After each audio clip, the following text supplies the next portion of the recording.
Okay, this is the last clip of today's lecture.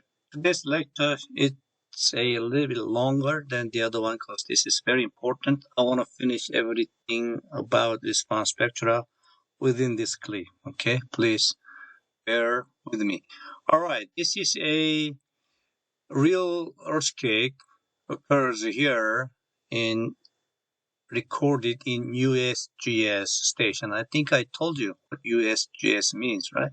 United States Geological Survey. So this is a site where all the earthquakes are collected and provided for people. This is a huge organization, has a millions of earthquake record in it, and you're gonna see one of them, or you can see any of the earthquake you are interested in visiting this site. Okay, so this is a accelerations, right? And now we understand how to read this. This is velocity, and this is displacement. You can measure acceleration, velocity, displacement separately, or you can integrate this together velocity, and you integrate velocity together displacement, and it should be able to come up with same solution, same way. So here we are looking at a response spectra, right? You calculate response spectra. The definition of response spectra, maximum value of this acceleration. If you talk about acceleration, let's talk about acceleration, which is SA over there. Let's talk about acceleration. This is maximum value and this is maximum value over there. And you have two things. Why? Yes, this is one horizontal, the other horizontal. East to west and north south, right? We have two horizontal motions that we are interested in designing buildings. Right there, we're using this value to calculate response spectra, and you see over there. And for 1 degree of freedom system, you calculate maximum value for as a function of damping and period and x-axis, right? And you use a software. We have a lot of available software in internet, so you can go and access any software, or you can just make a code for calculating maximum values. This is numerical code. It's not that difficult. All right. So let's take a look at a response spectrum right there. And if you see over there, what is a different thing here? And you have a two channels in the horizontal and the other horizontal. I guess this is one of the horizontal and the other horizontal, right? And you have a damping ratio. I cannot read here clearly, but we have damping, right? I told you the response spectrum must be specified with the damping, because this is a function of damping and period, right? So this is like 5% damping. You have only 5% damping here, but you could have another damping over there if you need, right?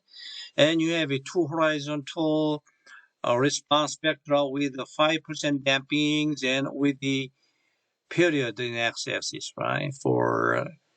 And you have a plateau, and this curve is a fitting. Okay, this curve is a fitting on the top of the calculated response spectra. So this is actually design response spectra. So you don't want to design using a real calculated earthquake, because this is kind of complicated, right? For engineer to do by hand, right?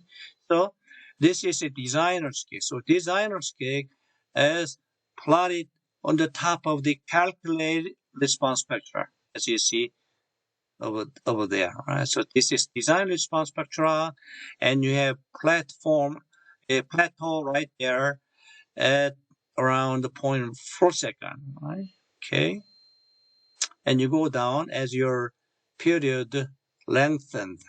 So you know what that means, right? So when your period lengthened or period increases, means that your building gets stiffer or flexible? Flexible, right? So you're building flexible.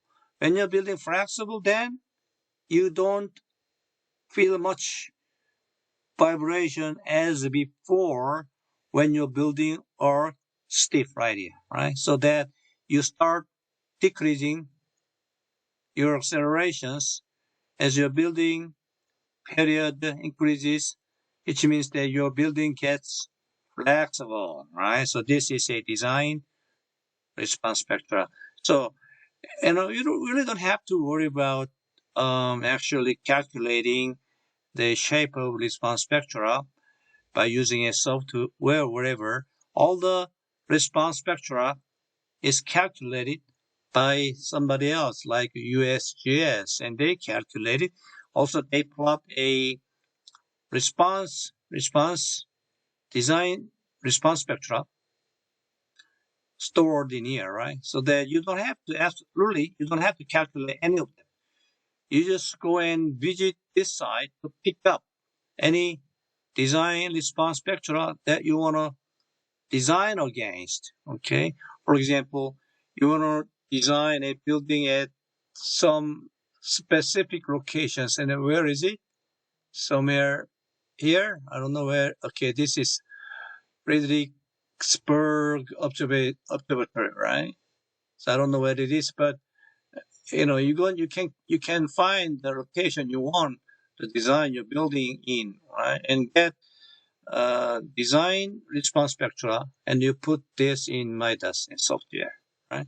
So actually, your work is not that complicated, even if you understand the definition on how to construct response spectra for a long time. But eventually, you will select from library. All right.